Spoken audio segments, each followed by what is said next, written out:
جو صالحین نصارہ تھے ان کی یہ رائے تھی کہ اصحاب کہف جس طرح غار میں لیٹے ہوئے ہیں اسی طرح انہیں لیٹا رہنے دو، کیونکہ وہاں وہ فوت ہو گئے تھے، اور غار کے دہانے کو باہر سے بند کر دو، ان کا رب ہی بہتر جانتا ہے کہ یہ کون لوگ ہیں، کس مرتبے کے انسان ہیں اور کس جزا کے مستحق ہیں۔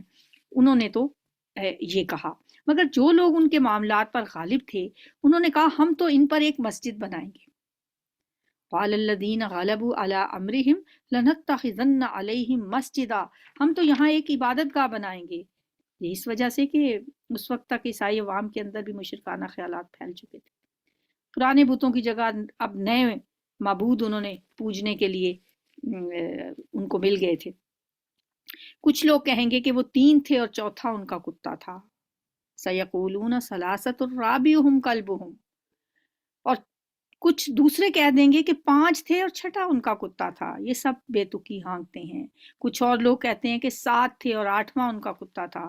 کہو میرا رب ہی بہتر جانتا ہے کہ وہ کتنے تھے، کم ہی لوگ ان کی صحیح تعداد جانتے ہیں۔ بس سرسری بات سے بڑھ کر ان کی تعداد کے معاملے میں لوگوں سے بحث نہ کرو اور نہ ان کے متعلق کسی سے کچھ پوچھو، کیونکہ تعداد سے فرق کیا پڑتا ہے، تعداد کم ہو یا زیادہ ہو، اصل تو بات یہ ہوتی ہے کہ اس سے سبق ہمیں کیا ملتا ہے۔ اصل چیز ان کی تعداد نہیں ہے، اصل چیز وہ سبق ہے جو اس قصے سے ملتے ہیں۔ تو اس لیے اللہ تعالیٰ کہتے ہیں کہ ان کی تعداد کے بارے میں کسی سے کچھ نہ پوچھو۔ دیکھو کسی چیز کے بارے میں کبھی یہ نہ کہا کرو کہ میں کل یہ کام کروں گا، الا ان یشاء اللہ، تم کچھ نہیں کر سکتے الا یہ کہ اللہ ہی چاہے۔ اگر بھولے سے ایسی بات زبان سے نکل جائے تو فوراً اپنے رب کو یاد کرو اور کہو امید ہے کہ میرا رب اس معاملے میں ہدایت سے قریب تر بات کی طرف میری رہنمائی فرما دے گا۔ یعنی کوئی بات انسان کو اس طرح نہیں کہنی چاہیے کہ میں یہ کل کروں گا۔ اب دیکھیں اس بات کے درمیان میں اس کو چھوڑ کر بیچ میں ایک بات بتا دی گئی، ٹھیک ہے، اور وہ کیا تھی کہ نبی صلی اللہ علیہ وآلہ وسلم سے جب کچھ لوگوں نے سوال کیا تھا، یہی سوال پوچھے تھے جن میں اصحاب کہف کے بارے میں بھی پوچھا تھا، تو آپ نے کہہ دیا تھا میں کل بتا دوں گا، اور آپ انشاءاللہ کہنا بھول گئے تھے۔ تو اب نبی صلی اللہ علیہ وآلہ وسلم کو یہ ہدایت کی جا رہی ہے، اور ہم سب کے لیے یہ ہدایت ہے کہ کبھی بھی ہمیں اس طرح نہیں کہنا چاہیے کہ میں یہ کل کر لوں گا، بلکہ انشاءاللہ کہہ کے ہی بات کرنی چاہیے کہ انشاءاللہ میں یہ کر لوں گا۔ اگر کبھی انسان قسم بھی کھا لیتا ہے نا، اور قسم کھاتے ہوئے انشاءاللہ کہہ دیتا ہے، پھر وہ پورا نہیں ہو پاتا، تو پھر کہتے ہیں اس پہ قسم کا کفارہ بھی نہیں دینا پڑتا، اگر اس نے انشاءاللہ کہا ہو اس قسم کھاتے وقت بھی۔ لیکن جو قسم کھاتا ہے پھر وہ انشاءاللہ نہیں کہتا، وہ تو کہتا ہے، وہ تو پورا زور اپنی پھر قسم پہ اس کا ہوتا ہے کہ میں یہ کام ضرور کر لوں گا۔ اگر بھولے سے ایسی بات زبان سے نکل جائے تو فوراً اپنے رب کو یاد کرو اور کہو کہ امید ہے کہ میرا رب اس معاملے میں ہدایت سے قریب تر بات کی طرف میری رہنمائی کر دے گا۔ وَقُلْ عَسَىٰ أَن يَهْدِيَنِي رَبِّي لِأَقْرَبَ مِنْ هَٰذَا رَشَدًا وَلَبِثُوا فِي كَهْفِهِمْ 300 سِنِينَ وَازْدَادُوا تِسْعًا، اور وہ اپنے غار میں 300 سال رہے اور کچھ لوگ مدت کے شمار میں 9 سال اور بڑھ گئے۔ تم کہو اللہ ان کے قیام کی مدت زیادہ جانتا ہے۔ جس طرح ان کی تعداد کے بارے میں لوگوں کو اختلاف تھا، اسی طرح ان کے قیام کی مدت کے بارے میں بھی فرمایا وہ بھی اللہ ہی بہتر جانتا ہے۔ آسمان اور زمین کے سب پوشیدہ احوال اسی کو معلوم ہے، کیا خوب ہے وہ دیکھنے والا اور سننے والا۔ ابصر بہ واسمع ما لہم من دونہ من ولی ولا یشرک فی حکمہ احدا، کوئی خبرگیر اس کے سوا نہیں اور وہ اپنی حکومت میں کسی کو شریک نہیں کرتا۔ وَاتْلُ مَا أُوحِیَ إِلَیْکَ مِن کِتَابِ رَبِّکَ لا مبدل لکلماتہ ولن تجد من دونہ ملتحدا، اے نبی صلی اللہ علیہ وسلم تمہارے رب کی کتاب میں سے جو کچھ تم پر وحی کیا گیا ہے اسے جوں کا توں سنا دو، کوئی اس کے فرمودات کو بدل دینے کا مجاز نہیں ہے، اور اگر تم کسی کی خاطر اس میں رد و بدل کرو گے تو اس سے بچ کر بھاگنے کے لیے کوئی جائے پناہ نہ پاؤ گے۔ اور اپنے دل کو ان لوگوں کی معیت پر مطمئن کرو جو اپنے رب کی رضا کے طلبگار بن کر صبح و شام اسے پکارتے ہیں، اور ان سے ہرگز نگاہ نہ پھیرو، کیا تم دنیا کی زینت پسند کرتے ہو؟ کسی ایسے شخص کی اطاعت نہ کرو جس کے دل کو ہم نے اپنی یاد سے غافل کر دیا ہے اور جس نے اپنی خواہش نفس کی پیروی اختیار کر لی ہے اور جس کا طریقہ کار افراط و تفریق پر مبنی ہے۔ صاف کہہ دو کہ یہ حق ہے تمہارے رب کی طرف سے، اب جس کا جی چاہے مان لے اور جس کا جی چاہے انکار کر دے۔ وَقُلِ الْحَقُّ مِن رَبِّكُمْ فَمَن شَاءَ فَلْيُؤْمِن وَمَن شَاءَ فَلْيَكْفُرْ إِنَّا أَعْتَدْنَا لِلظَّالِمِينَ نَارًا أحاط بهم سرادقها وإن يستغيثوا يغاثوا بماء كالمهل يشفي الوجوه بئس الشراب وساءت مرتفقا۔ ہم نے انکار کرنے والے ظالموں کے لیے ایک آگ تیار کر رکھی ہے جس کی لپٹیں انہیں گھیرے میں لے چکی ہیں، وہاں اگر پانی مانگیں گے تو ایسے پانی سے ان کی تواضع کی جائے گی جو تیل کی تلچھٹ جیسا ہوگا۔ استغفر اللہ، اور ان کا منہ بھون ڈالے گا بدترین پینے کی چیز اور بہت بری آرام گاہ رہے وہ لوگ جو مان لیں اور نیک عمل کریں تو یقیناً ہم نیکوکار لوگوں کا اجر ضائع نہیں کیا کرتے۔ ان کے لیے سدا بہار جنتیں ہیں جن کے نیچے نہریں بہہ رہی ہوں گی، وہاں وہ سونے کے کنگنوں سے آراستہ کیے جائیں گے۔ دنیا میں تو سونے کے کنگن ناپسندیدہ ہیں بلکہ منع ہیں، تو آخرت میں اللہ تعالیٰ سونے کے کنگنوں کی بات کر رہے ہیں، اس لیے کہ اس زمانے میں بادشاہ سونے کے کنگن پہنتے تھے۔ قدیم زمانے میں اہل جنت میں کے لباس میں اس چیز کا ذکر کرنے سے مقصد یہ ہے کہ وہاں ان کو شاہانہ لباس پہنائے جائیں گے۔ ایک کافر بادشاہ وہاں ذلیل و خوار ہو رہا ہوگا اور ایک مومن مزدور وہاں بادشاہوں کی شان و شوکت کے ساتھ آئے گا، باریک ریشم اور اطلس و دیبا کے سبز کپڑے پہنیں گے اور اونچی مسندوں پر تکیہ لگا کر بیٹھیں گے۔ سبحان اللہ، بہترین اور اجر اور اعلیٰ درجے کی قیام گاہ ہوگی۔ نعم الثواب وحسنت مرتفقا۔ وَاضْرِبْ لَهُمْ مَثَلَ الرَّجُلَيْنِ جَعَلْنَا لِأَحَدِهِمَا جَنَّتَيْنِ مِنْ أَعْنَابٍ وَحَفَفْنَاهُمَا بِنَخْلٍ وَجَعَلْنَا بَيْنَهُمَا زَرْعًا۔ اے نبی ان کے سامنے ایک مثال پیش کرو، دو شخص تھے، ان میں سے ایک کو ہم نے انگور کے 2 باغ دیے اور ان کے گرد کھجور کے درختوں کی باڑ لگائی، یعنی پورا باغ انگور کا اور پھر اس باغ کے ارد گرد کھجور کے درختوں کی باڑ اور ان کے درمیان کاشت کی زمین رکھی۔ دونوں باغ خوب پھلے پھولے اور پھلدار ہونے میں انہوں نے ذرا سی کسر بھی نہ چھوڑی۔ ان باغوں کے اندر ہم نے ایک نہر جاری کر دی اور اسے خوب نفع حاصل ہوا۔ یہ کچھ پا کر ایک دن وہ اپنے ہمسائے سے بات کرتے ہوئے بولا، فقال لصاحبہ وہو یحاورہ انا اکثر منک مالا واعز نفرا۔ میں تجھ سے زیادہ مالدار ہوں اور تجھ سے زیادہ طاقت اور نفری رکھتا ہوں۔ پھر وہ اپنے باغ میں داخل ہوا اور اپنے نفس کے حق میں ظالم بن کر کہنے لگا، میں نہیں سمجھتا کہ یہ دولت کبھی فنا ہو جائے گی اور مجھے توقع نہیں کہ قیامت کی گھڑی بھی کبھی آئے گی، تاہم اگر کبھی مجھے اپنے رب کے حضور پلٹایا بھی گیا تو ضرور اس سے بھی زیادہ شاندار جگہ پاؤں گا۔ اس کے ہمسائے نے گفتگو کرتے ہوئے اسے کہا، کیا تو کفر کرتا ہے اس ذات سے جس نے تجھے مٹی سے اور پھر نطفے سے پیدا کیا اور تجھے ایک پورا آدمی بنا کر کھڑا کیا؟ اس کے ساتھ کفر کرتا ہے؟ رہا میں تو میرا رب تو وہی اللہ ہے اور میں اس کے ساتھ کسی کو شریک نہیں ٹھہراتا۔ لیکن هو اللہ ربی ولا اشرک بربی احدا۔ اور جب تو اپنے باغ میں داخل ہو رہا تھا تو اس وقت تیری زبان سے یہ کیوں نہ نکلا، ماشاء اللہ لا قوت الا باللہ؟ تجھے ایسی متکبرانہ گفتگو کرنے کی بجائے کیا کہنا چاہیے تھا، ماشاء اللہ لا قوت الا باللہ۔ ان تارانی انا اقل منک مالا و ولدا۔ اگر تو مجھے مال اور اولاد میں اپنے سے کمتر پا رہا ہے تو بعید نہیں کہ میرا رب مجھے تیرے باغ سے بہتر عطا فرما دے اور تیرے باغ پر آسمان سے کوئی آفت بھیج دے جس سے وہ میدان صاف میدان بن کر رہ جائے یا اس کا پانی زمین میں اتر جائے اور پھر تو اسے کسی طرح نہ نکال سکے۔ کسی بھی طریقے سے اللہ کا عذاب آ سکتا ہے۔ آخرکار ہوا یہ کہ اس کا سارا پھل مارا گیا اور وہ اپنے انگوروں کے باغ کو چھپروں پر الٹا پڑا دیکھ کر اپنی لگائی ہوئی لاگت پر ہاتھ ملتا رہ گیا۔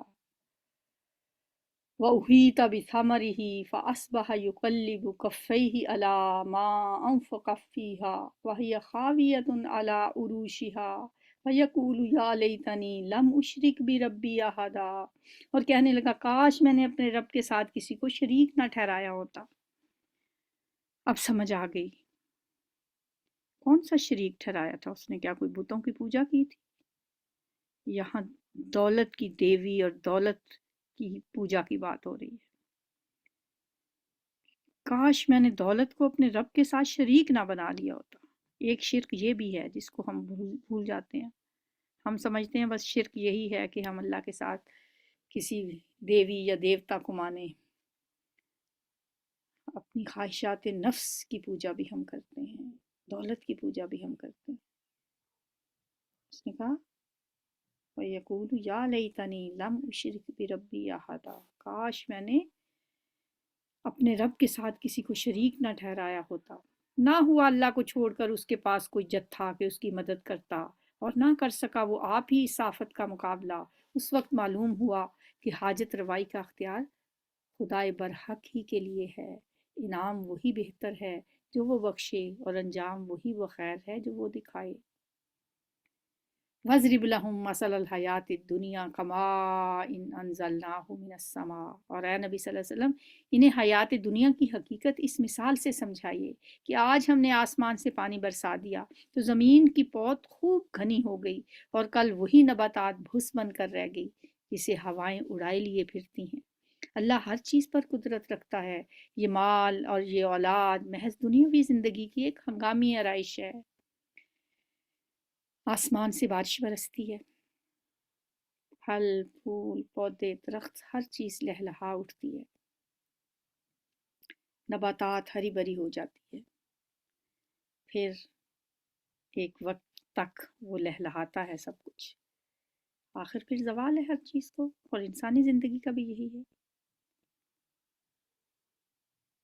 بچہ پیدا ہوتا ہے، پھر بڑا ہوتا ہے، کچھ بچپن میں ہی فوت ہو جاتے ہیں، کچھ جوانی میں جا کے فوت ہو جاتے ہیں۔ جس طرح پودے جب زمین سے نباتات اگتی ہے، کچھ پودے اسی وقت جڑوں سے نکال دیے جاتے ہیں، گوڈی کرتے کرتے ہی ان کو ہٹا دیا جاتا ہے۔ کچھ ذرا بڑے ہوتے ہیں تو کچھ اس سے بڑے ہونے تک، کچھ اپنی پوری جوبن تک پہنچتے ہیں، اور آخر کار زوال سب کو ہی ہے۔ اور یہی انسان کا حال ہے۔ اللہ ہر چیز پر قدرت رکھتا ہے۔ المال والبنون زینۃ الحیات الدنیا والباقیات الصالحات خیر عند ربک ثوابا وخیر عملا۔ یہ مال اور یہ اولاد محض دنیاوی زندگی کی ایک ہنگامی آرائش ہے، اصل میں تو باقی رہ جانے والی نیکیاں ہی تیرے رب کے نزدیک نتیجے کے لحاظ سے بہتر ہیں، اور انہی سے اچھی امیدیں وابستہ کی جا سکتی ہیں۔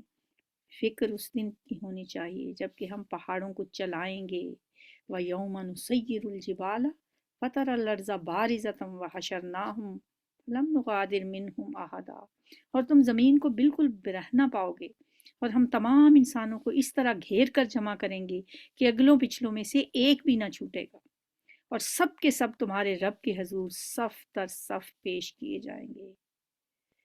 پہاڑ اب کیسے سینہ تانے کھڑے ہیں زمین کے سینے پر، اس دن یہ پہاڑ بھی ریزہ ریزہ ہو جائیں گے۔ یوم یکون الناس کالفراش المبثوث وتکون الجبال کالعہن المنفوش۔ لو دیکھ لو، آ گئے نا تم ہمارے پاس اسی طرح جیسا ہم نے تمہیں پہلی بار پیدا کیا تھا۔ لقد جئتمونا کما خلقناکم اول مرہ بل زعمتم ان لن نجعل لکم موعدا۔ تم نے تو یہ سمجھا تھا کہ ہم نے تمہارے لیے کوئی وعدے کا وقت مقرر ہی نہیں کیا ہے، اور نامہ اعمال سامنے رکھ دیا جائے گا۔ اس وقت تم دیکھو گے کہ مجرم لوگ اپنی کتاب زندگی کے اندراجات سے ڈر رہے ہوں گے، اور کہہ رہے ہوں گے کہ ہائے ہماری کمبختی۔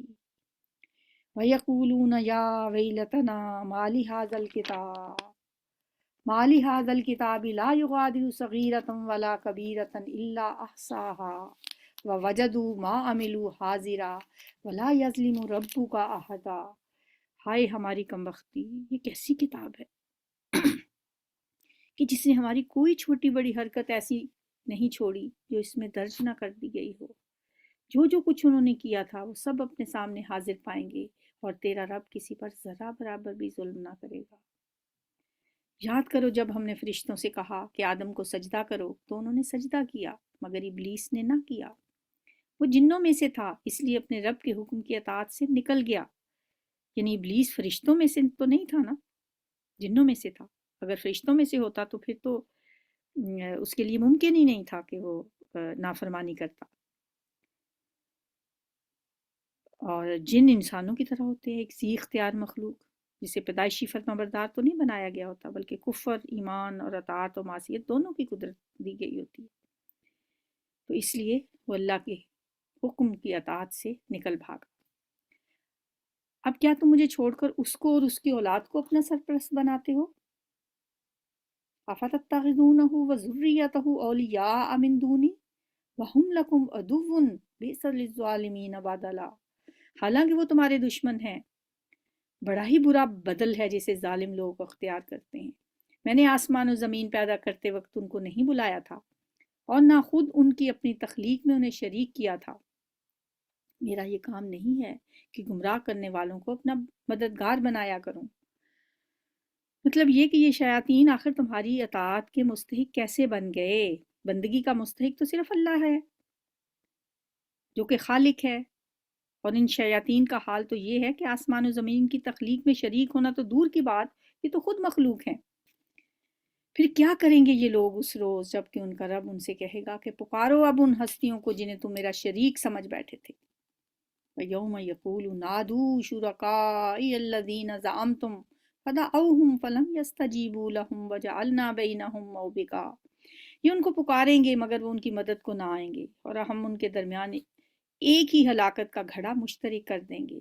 سارے مجرم اس روز آگ دیکھیں گے اور سمجھ لیں گے کہ اب انہیں اس میں گرنا ہے، اور وہ اس سے بچنے کے لیے کوئی جائے پناہ نہ پائیں گے۔ استغفر اللہ، اللہم لا تجعلنا منہم۔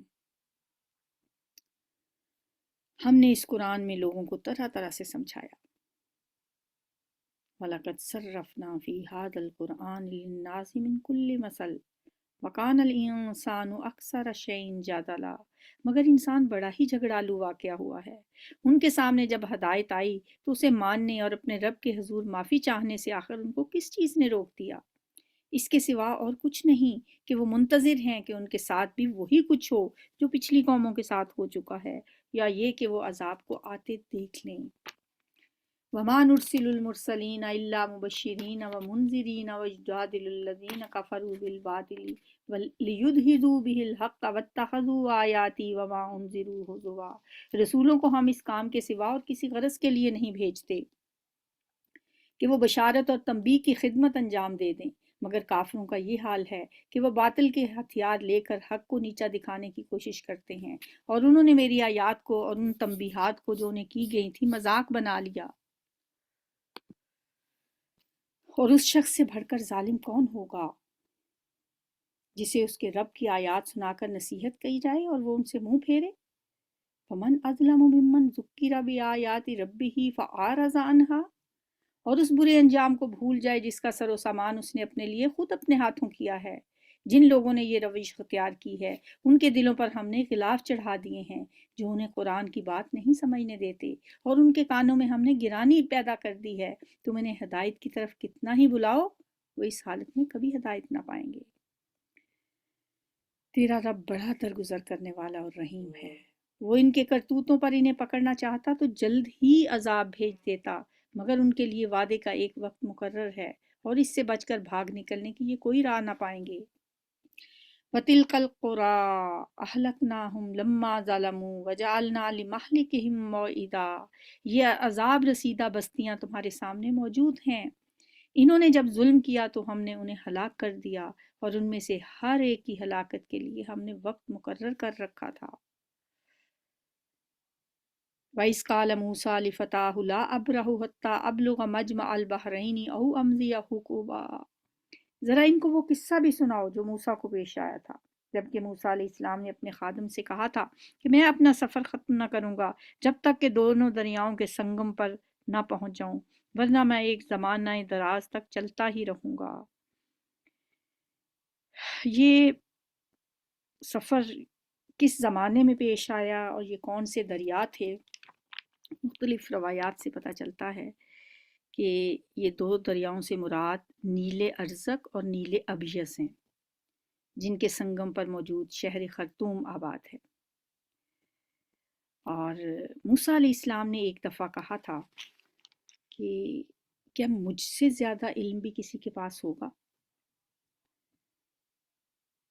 تو اللہ تعالیٰ نے پھر ان کو بتانے کے لیے ان سے کہا کہ فلاں جگہ پہ دو دریاؤں کے سنگم پر ہمارا ایک بندہ آپ کو ملے گا،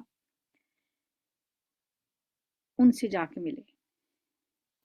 موسیٰ علیہ السلام اپنے خادم کو یوشع بن نون کو ساتھ لے کر اس جگہ پہ پہنچے جہاں پہ انہیں ملاقات کرنی تھی اس شخص سے جن کو ہم حضرت خضر کے نام سے جانتے ہیں، اور ان سے انہوں نے کچھ علم حاصل کرنا تھا، یعنی یہ وہ بندہ ہے جن کے پاس آپ سے بھی زیادہ علم ہے۔ جب وہ ان کے سنگم پر پہنچے، گھر سے اپنا جو ناشتہ لے کے آئے تھے وہ مچھلی تھی ایک، تو وہ اپنی مچھلی سے غافل ہو گئے۔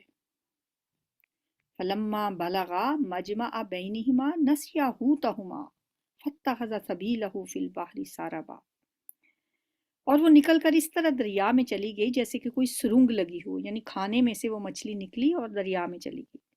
آگے جا کر موسیٰ علیہ السلام نے اپنے خادم سے کہا لاؤ ہمارا ناشتہ، آج کے سفر میں تو ہم بری طرح تھک گئے ہیں۔ خادم نے کہا آپ نے دیکھا یہ کیا ہوا؟ جب ہم اس چٹان کے پاس ٹھہرے ہوئے تھے اس وقت مجھے مچھلی کا خیال ہی نہیں رہا، اور شیطان نے مجھے ایسا غافل کر دیا کہ میں اس کا ذکر آپ سے کرنا بھول گیا، مچھلی تو عجیب طریقے سے نکل کر دریا میں چلی گئی۔ موسیٰ نے کہا اسی کی تو ہمیں تلاش تھی، یعنی ہم نے اسی جگہ پہ تو رکنا تھا جس جگہ مچھلی نکل کے دریا میں چلی جائے، یعنی منزل مقصود کا یہی نشان تو ہمیں بتایا گیا تھا۔ چنانچہ وہ دونوں اپنے نقش قدم پر واپس ہوئے، اور وہاں انہوں نے ہمارے بندوں میں سے ایک بندے کو پایا جسے اب ہم نے اپنی رحمت سے نوازا تھا اور اپنی طرف سے ایک خاص علم اسے عطا کیا تھا۔ یہ تھی حضرت خضر علیہ السلام۔ موسیٰ علیہ السلام نے اس سے کہا کیا میں آپ کے ساتھ رہ سکتا ہوں؟ قال له موسیٰ هل اتبعک علی ان تعلمنی مما علمت رشدا، تاکہ آپ مجھے بھی اس دانش اور اس دانائی کی تعلیم دیں جو آپ کو سکھائی گئی ہے۔ اس نے جواب دیا آپ میرے ساتھ صبر نہیں کر سکتے، اور جس چیز کی آپ کو خبر نہ ہو آخر آپ اس پر صبر کر بھی کیسے سکتے ہیں؟ موسیٰ علیہ السلام نے کہا انشاءاللہ آپ مجھے صابر پائیں گے اور میں کسی معاملے میں آپ کی نافرمانی نہ کروں گا۔ اس نے کہا اچھا اگر آپ میرے ساتھ چلتے ہیں تو مجھ سے کوئی بات نہ پوچھیں جب تک کہ میں خود اس کا آپ سے ذکر نہ کروں۔ فَإِنِ اتَّبَعْتَنِي فَلَا تَسْأَلْنِي عَنْ شَيْءٍ حَتَّى أُحْدِثَ لَكَ مِنْهُ ذِكْرًا، میں خود جب تک ذکر نہ کروں۔ اب وہ دونوں روانہ ہوئے یہاں تک کہ وہ ایک کشتی میں سوار ہو گئے، تو اس شخص نے کشتی میں شگاف ڈال دیا۔ موسیٰ نے کہا آپ نے اس میں شگاف ڈال دیا تاکہ سب کشتی والوں کو ڈبو دیں؟ یہ تو آپ نے ایک سخت حرکت کر ڈالی۔ اس نے کہا میں نے تم سے کہا نہ تھا کہ تم میرے ساتھ صبر نہیں کر سکتے؟ موسیٰ نے کہا بھول چوک پر مجھے نہ پکڑیے، میرے معاملے میں آپ ذرا سختی سے کام نہ لیں۔ پھر وہ دونوں چلے، فانطلقا حتی اذا لقیا غلاما فقتلہ قال اقتلت نفسا زکیۃ بغیر نفس لقد جئت شیئا نکرا۔ جب وہ دونوں چلے یہاں تک کہ ان کو ایک لڑکا ملا اور اس شخص نے اسے قتل کر دیا۔ موسیٰ علیہ السلام نے کہا آپ نے ایک بے گناہ کی جان لے لی حالانکہ اس نے کسی کا خون نہ کیا تھا، یہ کام تو آپ نے بہت ہی برا کیا۔ لقد جئت شیئا نکرا، یہ حضرت خضر اور حضرت موسیٰ علیہ السلام کا قصہ ابھی جاری ہے، لیکن ہمارا پارہ مکمل ہو چکا ہے، اور بلکہ ہم نے چھٹا پارہ پڑھنا ہے آگے، 16واں، تو یہ 15واں پارہ تھا ہمارا، یہ بی پارٹ، تو یہ غلطی سے میں نے اس کو شاید آگے کر دیا تھا، یہ 16واں ہو گیا تھا۔ 16واں پارہ ہم کل پڑھیں گے، آج ہمارا 15واں پارہ مکمل ہوا ہے۔ یا ربی لک الحمد کما ینبغی لجلال وجہک وعظیم سلطانک،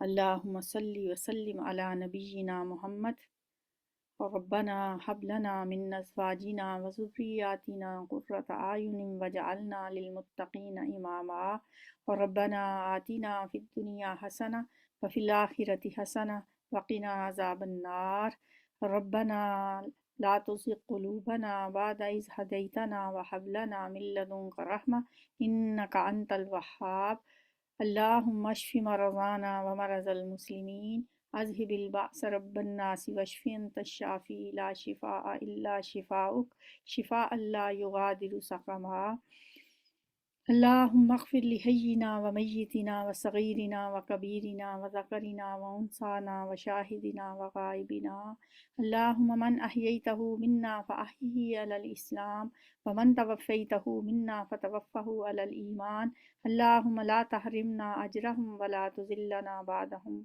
ربنا تقبل منا إنك أنت السميع العليم وتب علينا إنك أنت التواب الرحيم وصلی اللہ تعالی علی خیر خلقہ محمد وآلہ وصحبہ وازواجہ وذریتہ اجمعین برحمتک یا ارحم الراحمین الہی آمین سبحانک اللہم وبحمدک نشہد ان لا الہ الا انت نستغفرک ونتوب الیک السلام علیکم ورحمۃ